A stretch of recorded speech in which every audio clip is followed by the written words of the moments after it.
2 दिसंबर सन 1984 भारत और भोपाल के इतिहास की वह काली रात जिसने अगले दिन उगने वाले सूरज को भी काला कर दिया। उस रात दुनिया ने एक ऐसा मंजर देखा जो आज भी 37 साल बाद भी लोगों के दिलों में डर भर देता है। और एक साइंस स्टूडेंट, एक साइंस चैनल होने के नाते हमारी यह जिम्मेदारी है कि हम आपको साइंस के उस पहलू से भी रूबरू करवाएं जो हमें यह सिखाती है कि अगर विज्ञान किसी गलत हाथों में चला जाए तो कैसे यह मानवता के लिए श्राप बन सकता है। Hello all, myself Gautam and I welcome you all into our YouTube channel साइंसोनॉमिक्स।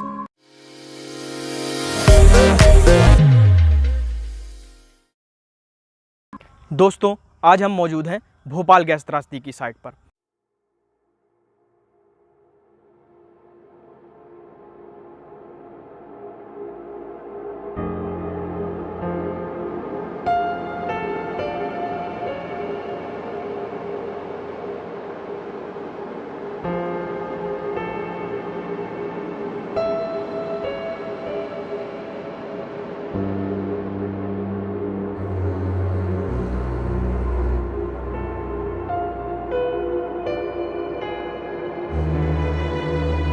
जहां इस घटना की शुरुआत हुई।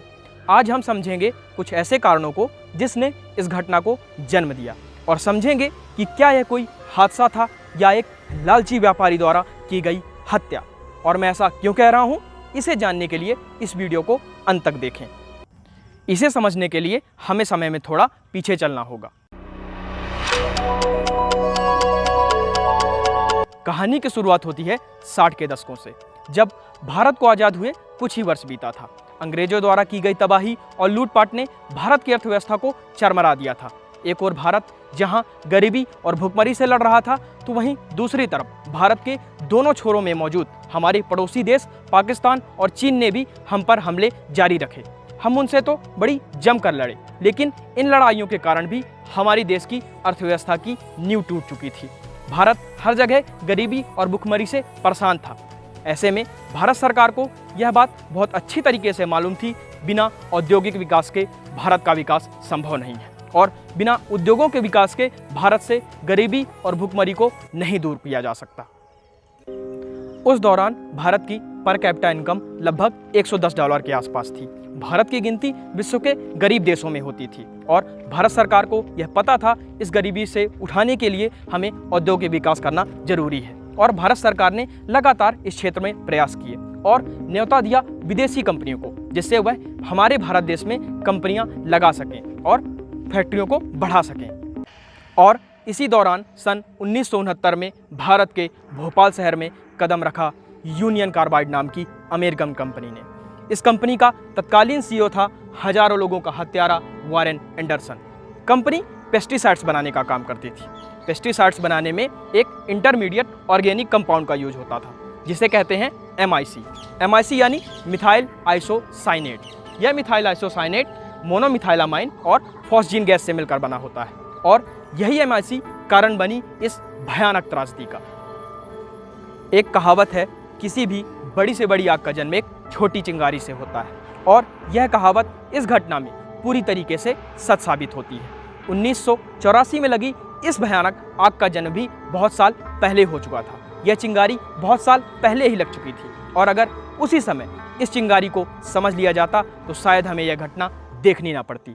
1969 के बाद से कंपनी में लगातार काम जारी रहा और कंपनी अपना ज़्यादा से ज़्यादा फायदा करने के लिए और अपना पैसा बचाने के लिए किसी भी सेफ्टी इक्विपमेंट्स में ध्यान नहीं देती थी। कंपनी अपने मटेरियल्स और पार्ट्स का कोई भी मेंटेनेंस नहीं करवाती थी, जिसका खामियाजा इस कंपनी के वर्कर्स को कई बार भुगतना पड़ा। लेकिन कंपनी हर बार इन बातों को छोटा मोटा कहकर दबाती गई और अपना लगातार काम जारी रखा।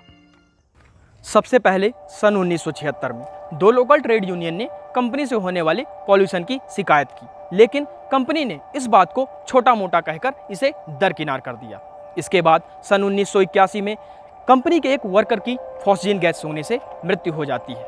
इस बात को कंपनी ने दबाने का खूब प्रयास किया, लेकिन उस समय के तत्कालीन समय के भोपाल जिले के पत्रकार श्री राजकुमार केशवानी ने इस बात की पड़ताल की और उन्होंने अपने लेख को एक पत्र में छापा और कहा, जागो भोपाल के वासियों, आप एक ज्वालामुखी पर बैठे हुए हो जो कभी भी फट सकता है।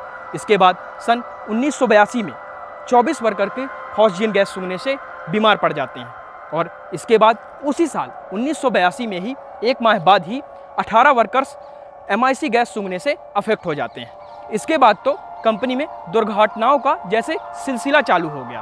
कभी कोई इंजीनियर बीमार पड़ता था तो कभी कोई वर्कर, लेकिन कंपनी हर बात को छोटा मोटा कहकर हर बात को दबाती रही और अपना काम जारी रखा। इस प्लांट के 3 बड़े बड़े टैंकरों में लगभग 68,000 लीटर MIC स्टोर थी और जो कि इनकी क्षमता से बहुत ज़्यादा था। और यही नहीं, इन 3 टैंकरों में से एक E610 नाम के टैंकर में नाइट्रोजन होल्ड करने की कैपेसिटी भी लॉस हो चुकी थी। यह नाइट्रोजन गैस टैंक में स्टोर MIC गैस को बाहर आने से रोकने के लिए जरूरी था।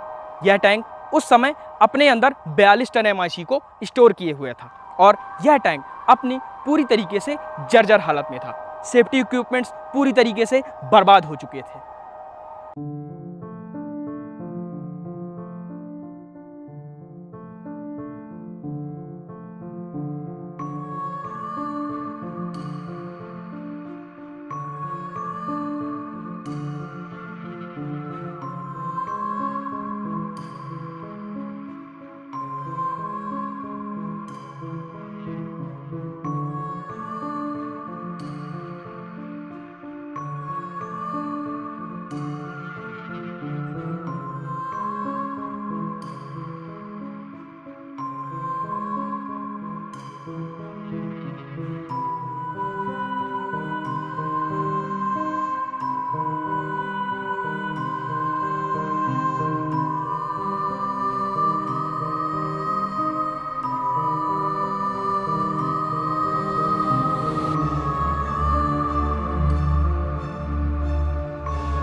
अब समय आता है 2 दिसंबर सन 1984 का।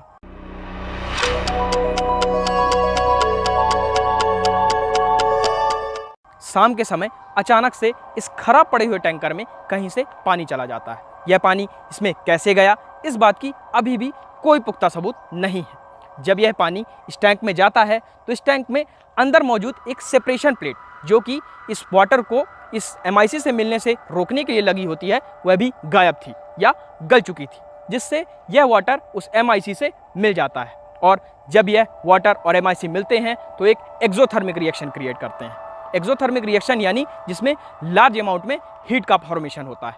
और जब यह वाटर और MIC मिलते हैं तो मिथाइलामाइन और कार्बन डाइऑक्साइड गैस को बनाते हैं। यह गैस हमारे लिए बहुत हानिकारक होती है, जो हमारे सीधे फेफड़ों में हमला करती है और हमें उल्टी आना, दस्त होना, आंखों में जलन, कई प्रकार की बीमारियां हो जाती हैं। जब इस टैंक में लगातार गैस बनती जाती है तो इस टैंक का प्रेशर तेजी से बढ़ने लगता है।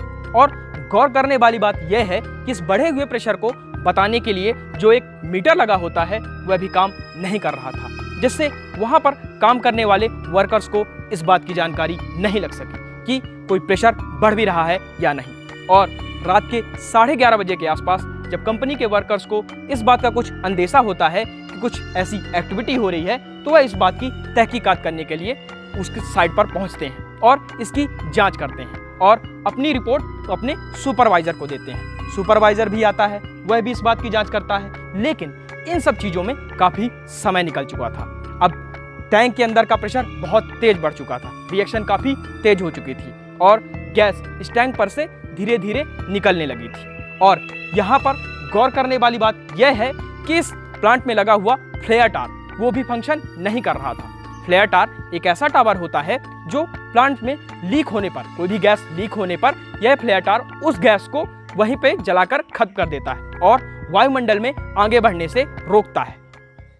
जब इस टैंक से गैस लगातार निकलने लगी तो कंपनी के वर्कर्स ने इस गैस को रोकने के बहुत प्रयास किए, लेकिन अब क्या हो सकता था, सारे प्रयास विफल रहे। देखते ही देखते 1 से 2 घंटे के बीच इस टैंक की 30 से 40 टन गैस वायुमंडल में बाहर जा चुकी थी। और धीरे धीरे करके यह गैस प्लांट से आगे बढ़कर शहर में घुस गई, जहां यह घरों में, झोपड़ियों में, मकानों में मौजूद सभी लोगों को अपनी चपेट में लेने लगी। और फिर क्या बच्चे, क्या बूढ़े, क्या जवान, इस गैस ने किसी को नहीं छोड़ा, सब इसकी चपेट में आ चुके थे।